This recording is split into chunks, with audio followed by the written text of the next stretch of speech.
Welcome to my channel बाजार की बात में आपका बहुत बहुत स्वागत है।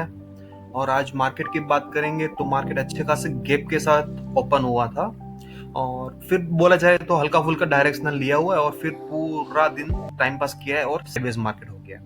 आप देखो यहाँ पे, तो जैसे यहाँ से मार्केट ओपन हुआ और कंटिन्यू यहाँ तक, यानी कि आपको 11 बजे तक मार्केट ने continue one sided up move दिया, ठीक है। और उसके बाद पूरा साइडवेज मार्केट निकल गया। आप अगर बॉक्स बना के देखो तो आपको पता चल जाएगा कि एक छोटे से दायरे के अंदर, दायरा भी कितना कि आपको 60 पॉइंट्स के रेंज के अंदर ही मार्केट ने पूरा दिन टाइम पास किया हुआ है। तो ऐसे मार्केट में अच्छा खासा पैसा बनता है, हर किसी का बनता है। मतलब हर किसी का मतलब कहने का मतलब है कि जो ऑप्शन सेलर होता है ना, उनका पैसा ऐसे मार्केट में बनता है। और जैसे मैं आपको बोला था कि अपना एक 350 का रेंज है, अगर 350 के रेंज के साथ अगर आपने ट्रेड किया होता, ठीक है, यानी कि यहाँ से आपको देख लो कि 22,450 पकड़ के चलो, 22,020 4 चल रहा था, ठीक है, अपना 925 है। तो वहां से 250 पॉइंट, यहाँ वहां से 250 पॉइंट मतलब कितना होता है कि आपका हो जाए, सॉरी 350 पॉइंट मतलब कितना हो जाता है, तो करीब करीब आपका हो जाएगा 22,400। तो अपर साइड में 22,400 और सेम चीज नीचे के साइड में आपको जानी थी, वहां पे जाना है 21,700। तो आप वो रेंज का अगर आप स्ट्रेंगल बना के काम किए होते, स्ट्रेंगल बेच के काम किए होते, तो हो सकता है कि आज आपको अच्छा खासा टिके मिल गया होता। तो ये हो गई बात आज के मार्केट की। और आज कुछ बात कर लेते हैं जैसे ऑर्डर्स वगैरह की। तो ऑर्डर्स या फिर प्रोडक्ट लॉन्च, इन सब की बात कर लेते हैं। तो सबसे पहले बात करेंगे तो स्टार सीमेंट। तो स्टार सीमेंट को आसाम गवर्नमेंट की ओर से एक जो लाइमस्टोन होता है ना, जो लाइमस्टोन यूज होता है आपका सीमेंट बनाने के लिए, तो उसका जो मेन रॉ मटेरियल है वो लाइमस्टोन होता है। तो उनके लिए कोई प्रीफर्ड बिडर के तौर पे इनको वहां पे मान्यता मिली हुई है। उसके बाद अगर बात करेंगे तो है ये मर्कोलाइन। मर्कोलाइन को क्या हुआ है, मर्कोलाइन को एक 50 करोड़, तकरीबन 50 करोड़ 50.80 करोड़ का कुछ ऑर्डर मिला हुआ है बीएमसी की ओर से। उसके बाद अगर बात करेंगे तो जो आएगा वो है जीई वर्नोवा। तो इनको एक 500 करोड़ का ऑर्डर मिला हुआ है। एक मिनट, हाँ, इनको एक 500 करोड़ का ऑर्डर मिला हुआ है। और ये इनको टीएनडी सप्लाई, यानी कि ये जो ट्रांसमिशन एंड डिस्ट्रीब्यूशन होता है, ट्रांसफार्मर वगैरह, रिएक्टर वगैरह होता है, ये सब सप्लाई करने के लिए इनको ऑर्डर ये दिया गया हुआ है। और ये ऑर्डर इनको कहाँ से मिला हुआ है, तो ये पावर ग्रिड कॉर्पोरेशन की ओर से इनको ये ऑर्डर मिला है। उसके बाद बात करेंगे तो जो ऑर्डर की वो है HBL इंजीनियर लिमिटेड। HBL को क्या है, यहाँ पे जो कवच है ना, कवच के लिए इनको एक ऑर्डर मिला हुआ है और ऑर्डर की वैल्यू है करीब करीब 148 करोड़। और ये ऑर्डर है इनको ये कम 540 डेज, यानी कि करीब करीब समझ के चलो कि 2 साल के अंदर, पौने 2 साल के अंदर इनको ये ऑर्डर कंप्लीट करना होगा। उसके बाद बात करेंगे तो ये है पावर ग्रिड। तो पावर ग्रिड को 3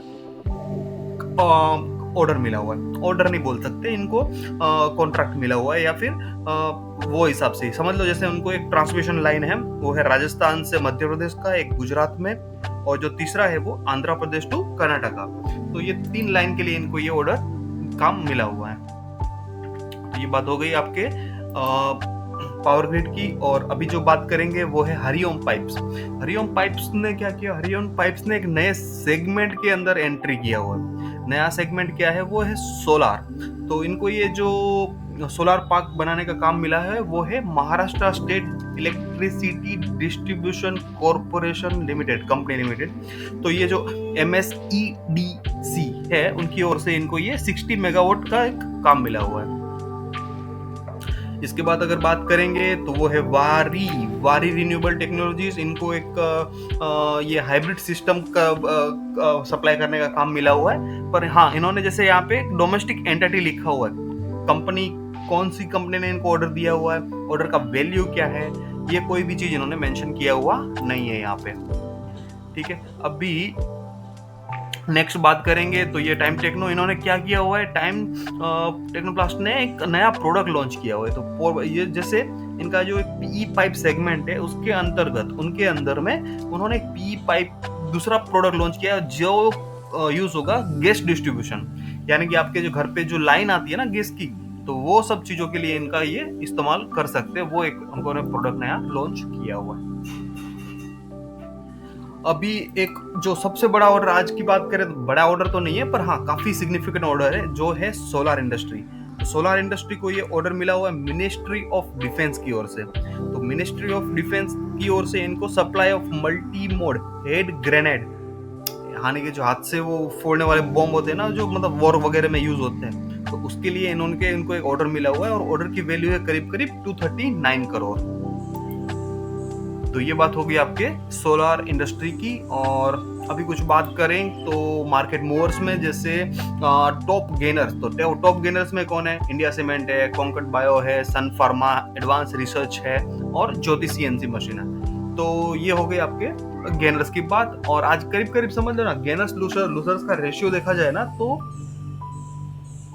3 लूजर के सामने करीब करीब 5 गेनर थे। मतलब रेशियो इंप्रूव हुआ है वैसे आज, पर ठीक है वो बोल नहीं सकते, क्योंकि मोस्टली जब भी देखा जाता है ना कि मंथ का स्टार्ट होता है ना, तभी मार्केट में अच्छा खासा मूवमेंट आता है। मतलब मार्केट थोड़ा सा पॉजिटिवली लेता है जो फर्स्ट वीक और सेकेंड मिड वीक तक में, मतलब 8-10 तारीख के करीब करीब मार्केट थोड़ा सा पॉजिटिव रहता है। और उसके बाद देखो तो पूरा बाद में सेल ऑफ आ जाती है और मार्केट का खराब हो जाता है। और अभी जैसे गेनर्स हो गए, तो अभी लूजर्स की बात कर लेंगे। तो लूजर्स में कौन कौन है? जैसे बजाज ऑटो है, अदानी ग्रीन है, सुप्रीम इंडस्ट्री है, और ये अपना ये पेटीएम है। तो ये बात हो गई आपके लूजर्स की। उसके बाद बात करेंगे तो जो स्टॉक्स है जिन्होंने नया 52 वीक हाई बनाया हुआ है या नया 52 वीक लो बनाया हुआ है। तो 52 वीक लो में देखो तो बजाज ऑटो है, हीरो मोटोकॉर्प है, एस्ट्रल है, और आईआईएफएल फाइनेंस है। तो आज देखो तो ऑटो स्टॉक के अंदर 2 बढ़िया ऑटो है, दो जो ऑटो स्टॉक है ना, उन्होंने आज नेगेटिवली ये मतलब फिर नया 52 वीक लो बनाया हुआ है। तो ये आज टीवी पे कोई तो आए थे, प्रोमोटर थे या जो टॉप मैनेजमेंट में कोई कंपनी की ओर से थे, और उन्होंने बताया था कि भाई उन्होंने मतलब एक संभावना व्यक्त की थी कि ये जो बाइक कंपनीज है ना, बाइक, तो उनका सेल डाउन होगा ऐसा लग रहा है, क्योंकि उन्होंने इस तरह से बताया था कि मार्केट में कुछ जब मोमेंट कम है या मार्केट में थोड़ी नेगेटिविटी है ना, तो इनको टू व्हीलर पे सेल पे इनको इफेक्ट पड़ेगा, ऐसा कुछ उनका कोई कमेंट था।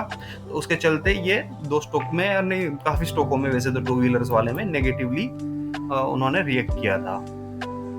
और आज भी देखो तो 52 वीक हाई वाले में वही दोनों स्टॉक आए अपने जो कल आए थे, एक है नारायण हृदयालय और अबट इंडिया। तो एक फार्मा का है और दूसरा हॉस्पिटल है। तो मतलब ये डिफेंसिव सेक्टर, अभी तो आप बोलो कि हॉस्पिटल भी डिफेंसिव सेक्टर ही हो गया। और ऑल टाइम हाई में और ऑल टाइम लो में, तो ऑल टाइम लो में तो यही दोनों स्टॉक आ रहे हैं, जैसे स्टार हेल्थ और सेलोवुड। आप देख पता ही आपको कितने टाइम से सेलोवुड अपने 52 वीक ऑल टाइम लो वाले वीक लिस्ट में आ ही जाता है अपने आप।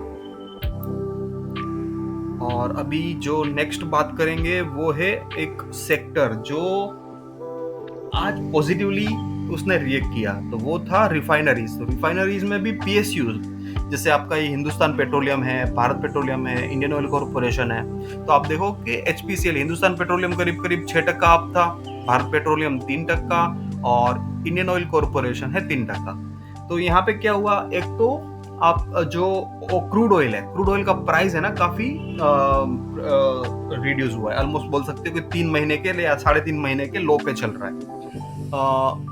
और उसके बाद क्या हुआ कि ओपेक ने भी एक बात बताई कि हम लोग कोई भी प्रोडक्शन कट नहीं करने वाले, उनका जो टारगेट था वही हिसाब से वो ऑयल का प्रोडक्शन करेंगे। तो उसके चलते ऑयल का प्राइस और रिड्यूस हुआ है।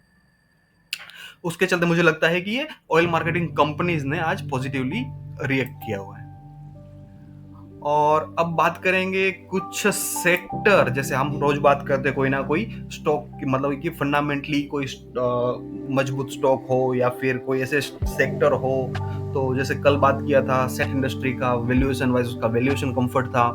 तो और उसके बाद अगले दिन बात किया था आईओसी का। तो आज बात कर रहे हैं होटल इंडस्ट्री का, ठीक है। तो होटल इंडस्ट्री में क्या हो रहा है, होटल इंडस्ट्री में ये लेटेस्ट कॉन कॉल है, ये सब जो दिसंबर क्वार्टर का रिजल्ट के बाद जो कंपनियों ने कॉन कॉल अरेंज किया था ना, उनमें से मुझे जो जो बातें सही लग रही है कि जिसके चलते प्रोमोटर बुलिश है। जैसे यहाँ पे बात करें तो शामी शामी होटल ने क्या बोला हुआ है उनके प्रोमोटर ने कि the new hotel supply continue to remain very low in key cities and creates a perfect environment for RevPAR growth. मतलब इन्होंने क्या बताया हुआ है कि जो ये सब नई होटल आने वाली है ना वो बहुत कम है। आने वाले समय में ज्यादा होटल आने वाली है नहीं, तो नए रूम एडिशन होंगे नहीं। तो उनके चलते प्रोमोटर्स को क्या लग रहा है कि रेवेन्यू पर एवरेज रूम, तो जो रेव पार मतलब वो होता है, ठीक है। तो उनके हिसाब से वो बोलते हैं कि वो कम से कम 15 से 18% का ग्रोथ हो सकता है आने वाले फ्यूचर में, ठीक है। तो ये बात हो गई शामी होटल की। अभी उसके बाद बात करेंगे दूसरा कंपनी, तो वो है EIH होटल। मतलब यानी कि आपका जो ट्राइडेंट वगैरह है ना, वो ये मुंबई वालों है जो मुंबई में रहते रहेंगे उनको पता होगा ये होटल का, ठीक है। तो यहाँ पे भी सेम वही चीज बता रहे हैं कि यहाँ पे we have seen a good health and growth in current year and we foresee that this will continue in coming future। तो यहाँ पे भी प्रोमोटर फ्यूचर के लिए बुलिश है मार्केट को लेके, मतलब होटल इंडस्ट्री को लेके। फिर यहाँ पे आपको कामत इंडस्ट्री, कामत होटल्स की बात करेंगे तो कामत होटल भी वही कर रहे हैं कि भाई third quarter cross the various metric showing growth also year on year and quarter on quarter. तो कंपनी का ऑलरेडी वैसे सेक्टर ही ऐसा फोकस्ड में है ना कि सेक्टर को इतना टेलविंड मिल रहा है कि आप कोई भी होटल इंडस्ट्री का स्टॉक देख लो, आपको वहां पे दिखेगा कि भाई अच्छा खासा मोमेंटम है। मतलब रेवेन्यू वाइज बोल रहा हूँ, चार्ट पे नहीं। चार्ट तो मार्केट खराब है तो थोड़ा खराब हुआ ही होगा।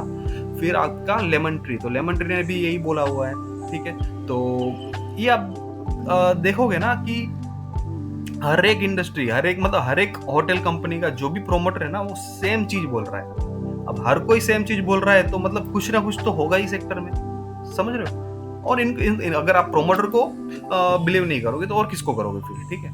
फिर यहाँ पे क्या बोलते हैं, इंडियन होटल मतलब अपना ताज बोल रहा है एक भी 11th consecutive quarter on the back of continued growth momentum. तो प्रोमोटर बोल रहा है कि ये 11वां ऐसा क्वार्टर है कि जहां पे ये जो ग्रोथ का मोमेंटम है वो कंटिन्यू चलता आ रहा है, ठीक है। और यहाँ पे मैंने मेंशन नहीं किया, पर इनका जो प्रीवियस कॉल था ना, तो वहां पे प्रोमोटर ने क्लियरली बोला था कि भाई होटल इंडस्ट्री है ना वो सुपर साइकिल में जा रहा है। सुपर साइकिल मतलब कि आने वाले 5-10 साल की बात करो आप, ठीक है। तो वो हिसाब से आपका यहाँ पे ग्रोथ होगा और जो कभी शायद देखा नहीं होगा वैसा ग्रोथ होगा, ऐसा प्रोमोटर बोल रहे हैं, ठीक है। उसके बाद बात करेंगे जूनिपर मतलब आपका हयात होटल, ठीक है। तो यहाँ पे भी प्रोमोटर सेम बोल रहे हैं, we will possibly outperform based on the fact that grand Hyatt Mumbai has return to stabilise. इन्होंने क्या किया था कि जो ये अपना जो हयात है उसका जो मेन होटल है वो पूरा इन्होंने रिनोवेशन में डाल दिया था। तो उसके चलते इनका ये क्वार्टर थोड़ा वीक था, पर वो प्रोमोटर आगे वाले क्वार्टर के लिए बुलिश है। और यहाँ पे जैसे उन्होंने बोला हुआ है, the outlook for the next few quarter continue to be robust, driven by strong corporate demand, large scale corporate event and high profile social gatherings. तो ये सब चीजों को लेके जूनिपर का जो प्रोमोटर है वो भी बुलिश है। और बस यही हो गई बात ये होटल इंडस्ट्री की है। और लास्ट में डिस्क्लेमर कि भाई यहाँ पे जो कुछ भी बात किया हुआ है, जो कोई स्टॉक की बात किया हुआ है, वो सिर्फ और सिर्फ एजुकेशनल पर्पस के लिए है। और जो भी आपका कोई ट्रेडिंग या इन्वेस्टमेंट रिलेटेड डिसीजन हो वो आप अपने फाइनेंशियल एडवाइजर से पूछ के ही करें या उनकी राय लेके करें।